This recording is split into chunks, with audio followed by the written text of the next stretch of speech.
ನಾನು ಸ್ಪಷ್ಟವಾಗಿ ಇವ್ರಿಗೆ ಎಲ್ಲ ಇಒಗಳಿಗೆ ಡಿಸಿಗಳಿಗೆ ಹೇಳ್ತೀನಿ ಸ್ಪಷ್ಟವಾಗಿ,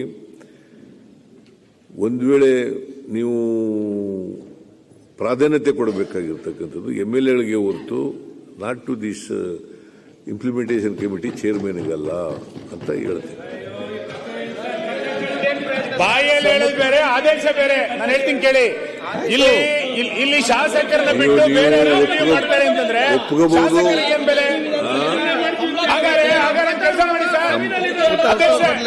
ಅಲ್ಲ ಅಲ್ಲಿ ಮಾತಾಡ್ತಾರೆ ಅವರು. ಮುಖ್ಯಮಂತ್ರಿಗಳ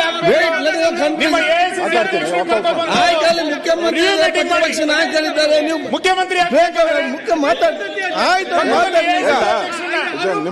ನೋಡಿ, ನೀವು ಹೀಗೆ ಸುಮ್ಮನೆ ಮುಂದೆ ಹೋಗ್ತೀರಲ್ಲ, ಬಗೆಹರಿಸ್ತೀರಾ? ಈಗ ನೋಡಿ, ಅಧ್ಯಕ್ಷನ್ ಕರ್ಕೊಂಡ್ಬಂದು ಮೀಟಿಂಗ್ ಮಾಡಿ, ಸೆಕ್ರೆಟರಿಗಳನ್ನು ಕರ್ಕೊಂಡು ಬಂದು ಮೀಟಿಂಗ್ ಮಾಡಿ. ಮಾನ್ಯ ಮುಖ್ಯಮಂತ್ರಿ, ಒಂದೇ ನಿಮಿಷ.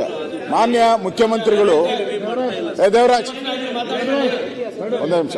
ಮಾನ್ಯ ಮುಖ್ಯಮಂತ್ರಿಗಳು ಅವರ ಹೇಳಿಕೆಯನ್ನ ನೋಡಿದ್ಮೇಲೆ ಆ ಥರದ್ದು ಯಾವುದೇ ರೀತಿ ಘಟನೆ ಆಗಿಲ್ಲ, ನಾನು ಪೂರ್ತಿ ಕಾನ್ಫಿಡೆಂಟ್ ಅಂತ ಹೇಳಿದ್ದಾರೆ ಅವರು.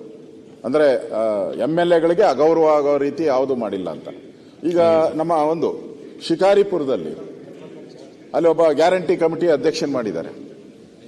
ಅವರಿಗೆ ಒಬ್ಬ ಮಿನಿಸ್ಟ್ರು, ಅಲ್ಲಿನ ಡಿಸ್ಟ್ರಿಕ್ಟ್ ಇನ್ಚಾರ್ಜ್ ಮಿನಿಸ್ಟ್ರು ಒಂದು ಲೆಟರ್ ಬರೆದಿದ್ದಾರೆ ಸರ್ಕಾರಕ್ಕೆ, DCಗಳಿಗೆ.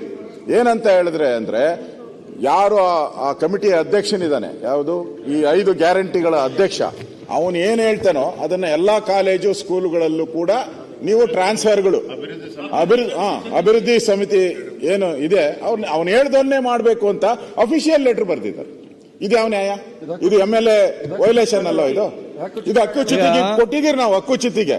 ಇಂಥವು 100 ಹಕ್ಕುಚ್ಯುತಿ ಆಗ್ತವೆ ಇನ್ಮೇಲೆ. ದಿನನಿತ್ಯ ಅಸೆಂಬ್ಲಿಯಲ್ಲಿ ನಾವು ಹಕ್ಕುಚ್ಯುತಿ ಮಾಡ್ಕೊಂಡು ನಮ್ ಗೌರವ ಕಾಪಾಡ್ಕೊಬೇಕಾ ನಾವು? ಆ ಸ್ಥಿತಿಗೆ ಬಂದ್ಬಿಟ್ರೆ ನಮ್ ಕತೆ ಏನು? ಸ್ಪೀಕರ್ ಆದವ್ರು ನೀವು ನಮ್ಮನ್ನ ಸಪೋರ್ಟ್ ಮಾಡಿಲ್ಲ ಅಂತ ಹೇಳಿದ್ರೆ ಇದೇ ಆಗೋತತೆ.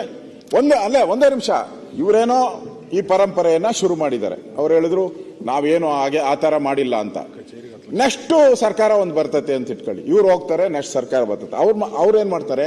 ಈ ಆಶ್ರಯ ಹೋಗಲ್ಲ, ನಾವು ಮತ್ತೆ ಗೆದ್ದು ಬರ್ತೀವಿ. ಆಯ್ತು,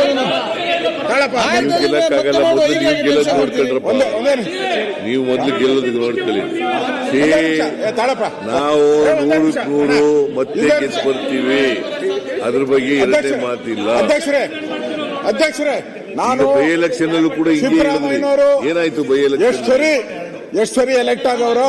ನೀವ್ಯಾಕೆ ಏನಾಯ್ತು? ಚನ್ನಪಟ್ಟಣದಲ್ಲಿ ಏನಾಯ್ತು? ಶಿಗ್ಗಾವಿನಲ್ಲಿ ಏನಾಯ್ತು? ಅಧ್ಯಕ್ಷರೇ ಒಂದೇ ನಿಮಿಷ ತಾಳಪ್ಪ. ಹೌದು, ಇರಪ್ಪ, ನೀನು ನಮ್ ಜೊತೆನಲ್ಲೇ ಇದ್ದವನು ಟಿಕೆಟ್ ಕೊಟ್ಟ. ಅಧ್ಯಕ್ಷರೇ, ಮಾನ್ಯ ಮುಖ್ಯಮಂತ್ರಿಗಳು ಯಾಕೆ ಮಾತಾಡ್ತೀರಿ? ನಾನು ಅವ್ರನ್ನ ಬಹಳಷ್ಟು ಬಾರಿ ಅವ್ರು ಎಲೆಕ್ಟ್ ಆದಾಗ ನಾನು ಎಲೆಕ್ಟ್ ಆಗಿ ಬಂದಿದ್ದೀನಿ. ಅವ್ರು ಇದೇ ಅಧಿವೇಶನದಲ್ಲಿ ಬಂದಾಗ 2014ರಿಂದ 17-18 ಇದ್ರಲ್ಲ, ಬರ್ಕೊಳಪ್ಪ ಅಶೋಕ, ನಾನೇ ಪರ್ಮನೆಂಟ್, 5 ವರ್ಷ ಅಂದ್ರು. ಕಾಣೆ ಆಗೋಟ್ರು. ಕಾಣೆಯಂತೆ ಮಾಯವಾದನೋ ನಮ್ಮ ಶಿವ ಅಂತೇಳಿ ಕಾಣೆ ಆಗೋದು. ಇವಾಗ ಮತ್ತೆ ಹೇಳ್ತಾವ್ರೆ ನಾನು ಬರ್ತೀನಿ ಅಂತ. ಅದೇ ಎಲ್ಲರೂ ಅದಕ್ಕೆ ಒಂದೇ ನಿಮಿಷ ಮುಖ್ಯಮಂತ್ರಿಗಳು, ಏನಾಯ್ತು? ಒಂದೇ ನಿಮಿಷ ತಾಳಪ್ಪ. ನನ್ಗೆ ಗೋಪಾಲಕೃಷ್ಣ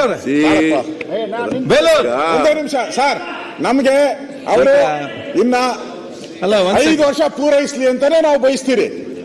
ನವೆಂಬರ್ ನಮ್ಗೆ 5 ವರ್ಷ ಇದ್ರೆ ಅದೇ ಪುಣ್ಯ. ನಾನು ಹೇಳುವಂತದ್ದು ನೆಕ್ಸ್ಟ್ ಬಂದಂತ ಸರ್ಕಾರ, ನಾನೇ ಇರ್ತೀನಿ. ನೆಕ್ಸ್ಟ್ ಬಂದಂತ ಸರ್ಕಾರ ನೀನ್ ಈ ಕಡೆ ಬಾಪ, ಅವ್ರ ಕರಿಯಲ್ಲಿ ಈ ಕಡೆ ಮಾತಾಡ್ತಾ ಇದ್ದಾನೆ.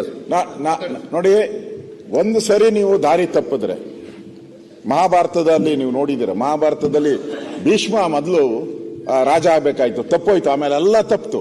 ಈಗ ಇವರು ಅತಂತ್ರದ ದಾರಿ ಇಕ್ಕಿದ್ದಾರೆ, ಕವಲು ದಾರಿಗೆ ಇಕ್ಕಿದ್ದಾರೆ.